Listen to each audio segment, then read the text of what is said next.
Buenos días, ¿cómo están? ¿Qué tal? Buenos días a todos. Bienvenidos a una nueva audición de Cambio de Rumbo.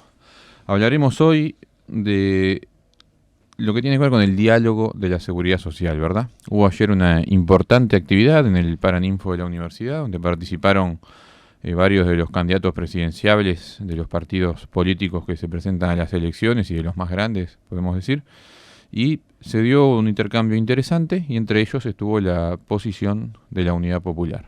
Sí, como era de esperarse, la voz de la Unidad Popular fue la disonante, digamos, ¿no? En un consenso generalizado que hay del resto de los partidos.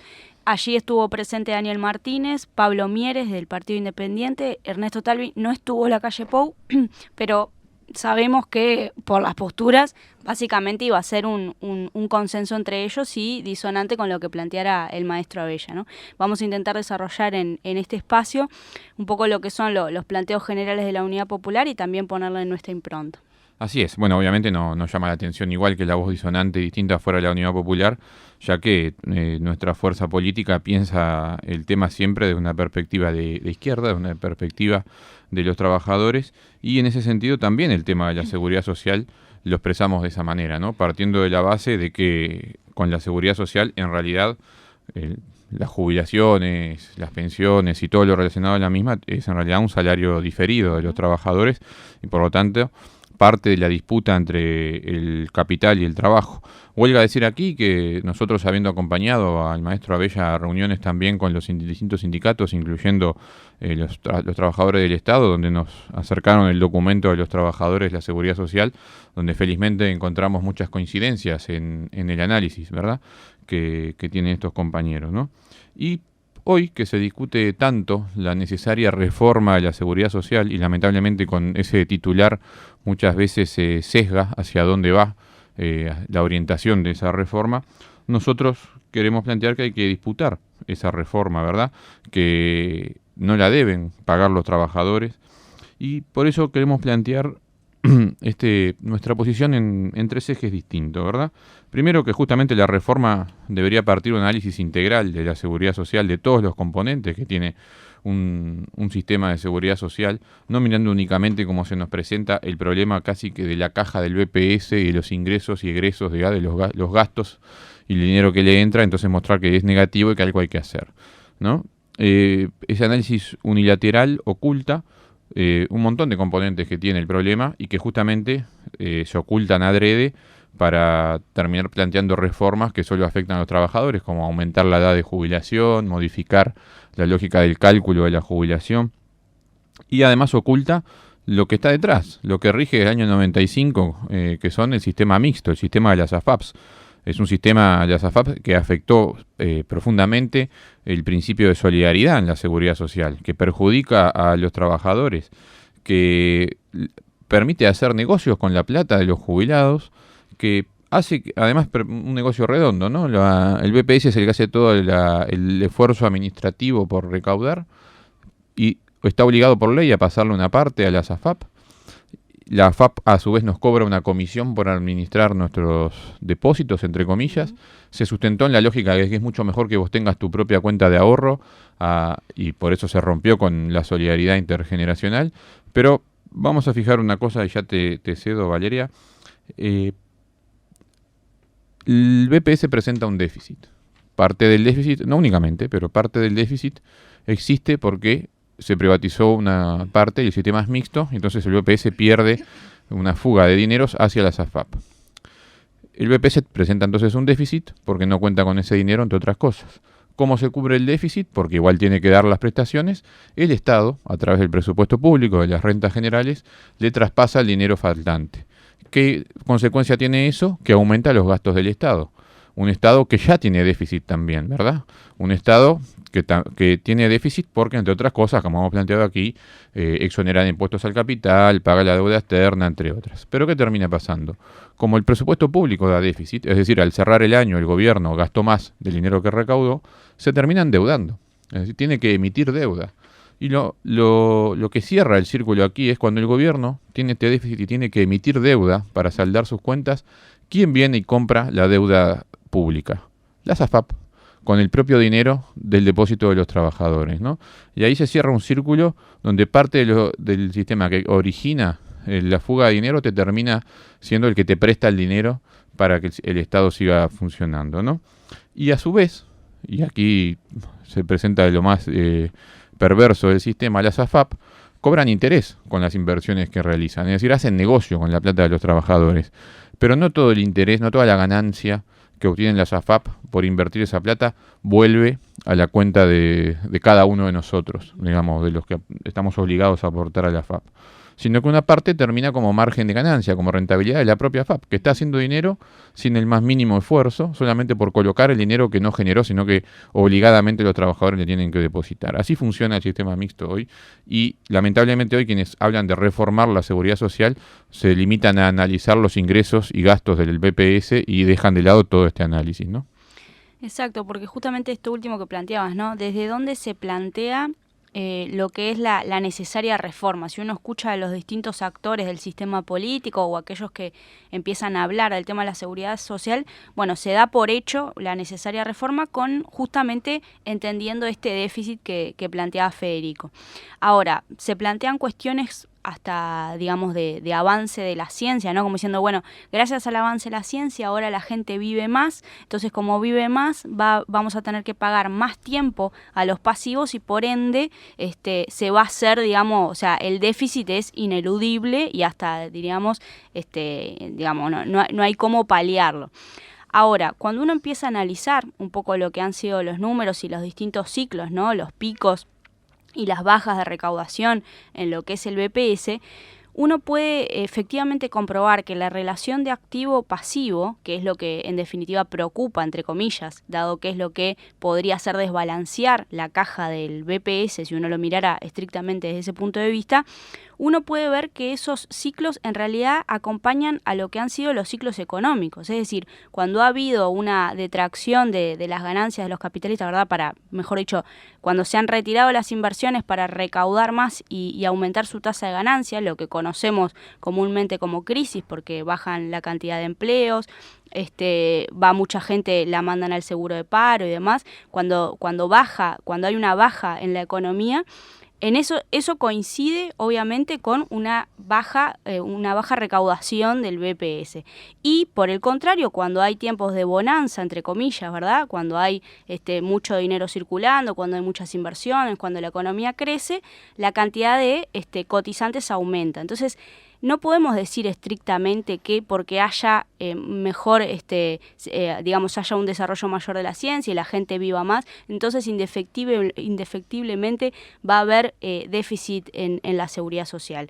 Creemos que ese déficit es consecuencia de cuestiones y definiciones que se han tomado específicamente. Si uno hubiera previsto en el 2002 que el futuro sería tan incierto como en ese momento, seguramente hubiéramos pensado que ya estaba fundido el BPS y sin embargo, posteriormente el país vivió una época de bonanza y tuvimos el máximo histórico de cotizantes en casi 1,5 millones de personas.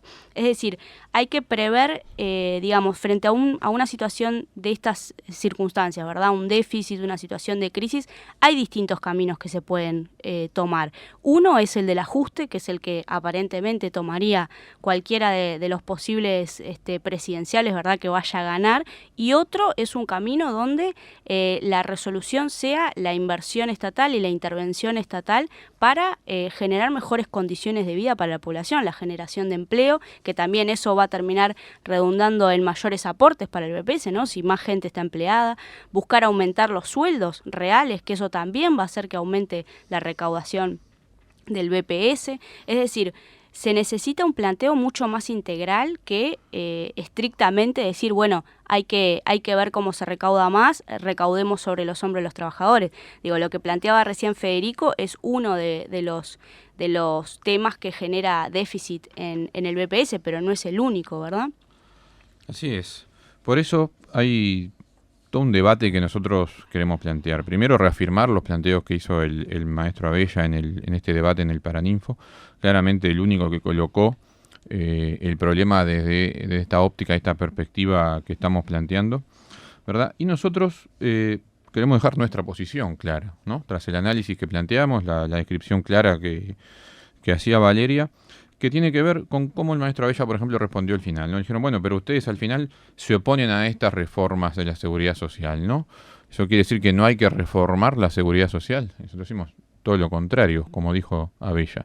Necesitamos reformar toda la seguridad social, que es distinto a esta visión parcial que le llaman reforma de la seguridad social, lo que quieren es aumentar la edad de jubilación. Ante esto, lo primero que vamos a decir, frente al argumento que se da, bueno, pero la gente hoy vive más, es que efectivamente, si gracias al avance de la ciencia, la humanidad, y en particular hoy en el Uruguay, se puede aspirar a una vida mayor, tiene que ser para disfrutarla y no para seguir trabajando, digamos. Eso primero que nada, no es como la gente vive más que trabaje más, de ninguna manera, digamos, desde nuestra visión, desde la visión que tiene como sustento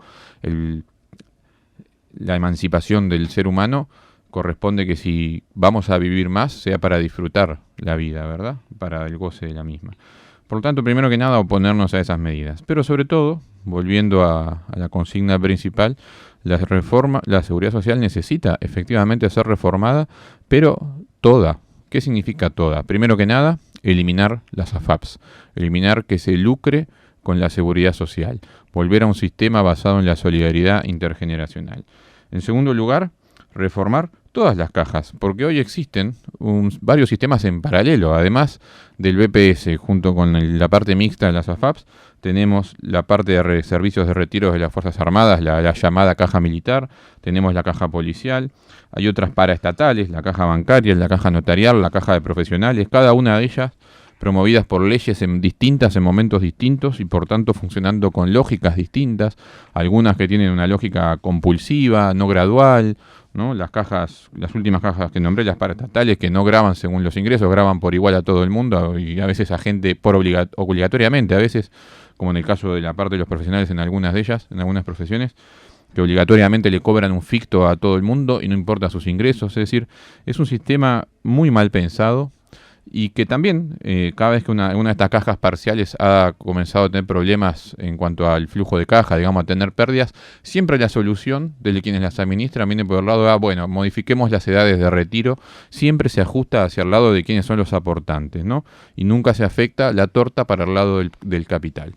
Entonces, por tanto, para nosotros la seguridad social, y esto creo que es en sintonía con lo que plantean los trabajadores, por ejemplo, de la seguridad social, del BPS, pretendemos una fuerte reforma, efectivamente, que empiece cambiando las leyes que salen del año 95, ¿no? Allá, fines del gobierno del Lacalle, principios del gobierno del segundo gobierno del doctor Sanguinetti, eliminar básicamente esa ley, eliminar por supuesto las AFAPs, ir a un sistema integral que elimine todas las cajas paraestatales y todos los servicios que reportan privilegios, como el caso de la caja militar, a un único sistema de seguridad social que incluya, obviamente, cuando hablamos de la seguridad social hablamos principalmente de las jubilaciones, pero también incluye a las pensiones, todo lo que tiene que ver con los retiros por enfermedad, vejez, viudez, niños. Hay un montón de aspectos que a veces no aparecen sobre la mesa porque todo se basa de fondo, como solo se quiere discutir aumentar la edad de jubilación y modificar las reglas del cálculo y nada más, se deja de lado todo lo que la seguridad social implica, que es algo mucho más amplio, ¿verdad? Y que para nosotros debe partirse de un enfoque global. Primero tiene que volver a repartirse la torta de los que aportan de manera pareja entre el capital y el trabajo. No podemos aceptar esto donde los trabajadores siempre aportamos lo mismo y a las patronales por un lado se les reduce el aporte patronal, por otro cuando pagan bien les hacen descuentos y a ningún trabajador le hacen un descuento por pagar bien, a pesar de que ni siquiera tenemos la opción, a todos nos descuentan lo mismo todos los meses, ¿verdad? O directamente que mediante leyes como la de promoción de inversiones se les permita a las grandes empresas encima exonerar los aportes, ¿no? Todo eso hace que después, cuando miramos la seguridad social, quién aporta y quién no, termina siendo muy desbalanceado en desmedro de los trabajadores, los que tienen que sostener el sistema, y que cuando anda mal quieren que además aumentemos la carga que pagamos los trabajadores, ¿no? Así que para nosotros es muy claro, tenemos que reformar la seguridad social, eliminar las AFAPs, crear un sistema único e integral, volver a una lógica de solidaridad como base, como principio del sistema. Sí, aparte otra cosa de las que a veces se plantea y que nosotros queremos reafirmar, ¿no? Cuando se llega a la edad para gozar la jubilación o cuando por algún tema de enfermedad o el que sea hay que se llega a una pensión, eso no es una dádiva que da el Estado o bueno, está algo algo, digamos, que viene de arriba para esa persona y que es, digamos, en algún punto hasta se plantea como hasta parasitario, ¿no? Sino que es un derecho ganado por el trabajador el gozar de esos beneficios, porque en definitiva, cuando lo decía Federico al principio, la jubilación, la pensión o aquello que nosotros recibamos en esos momentos específicos forman parte de un salario diferido. Es más, nosotros, al ser los propios aportantes del BPS y de las cajas, somos los que estamos pagando nuestra propia jubilación. Es decir, no se trata acá de algo, de un beneficio o un beneficio que se da desde el Estado de forma generosa, sino que forma parte del salario propio del trabajador, ¿verdad? Entonces, cuando nosotros decimos que se transfieren dineros a las AFAP, que las AFAP se generan ¿verdad?, ganancias extraordinarias y pagan sueldos a sus empleados a partir de los ahorros de los trabajadores, en realidad lo que está pasando es una transferencia de la riqueza generada, ¿no?, del salario, de la plusvalía de los trabajadores hacia el capital. Por eso siempre debemos volver y plantear todo en esta contradicción capital-trabajo, que es lo que termina vamos a decir, rompiendo aguas, ¿verdad? Nosotros no lo repetimos como una consigna o como un panfleto, sino que cuando uno va atrás de cada propuesta, atrás de cada acción que se toma desde los gobiernos, muchas veces en general termina en una de estas en esta dicotomía, ¿verdad? Entonces, para pelear por mejor trabajo y por mejor también salario diferido, es decir, pensiones, debemos en el mismo sentido hacer este análisis, ¿verdad? Y es la misma, digamos, la misma perspectiva que ponemos en todo. Así es, por eso, para cerrar, vamos a dejar siempre claro que en Compromiso Socialista, en la Unidad Popular, primero que nada nos vamos a oponer a estas visiones de reforma de seguridad social que plantean aumentar la edad de jubilación y, en definitiva, extender el ajuste del capital sobre los trabajadores también hacia la seguridad social, y además promoveremos que se reforme la seguridad social de manera integral, eliminando las AFAPs y yendo a un sistema único y solidario. Así que bueno, los dejamos hasta el próximo jueves en nuestro nuevo programa de Cambio de Rumbo. Como siempre les dejamos, nos pueden escribir y mandar sus comentarios de este tema y de otros. Y bueno, hasta la semana que viene. Hasta la próxima, muchas gracias. Muchas gracias. Muchas gracias.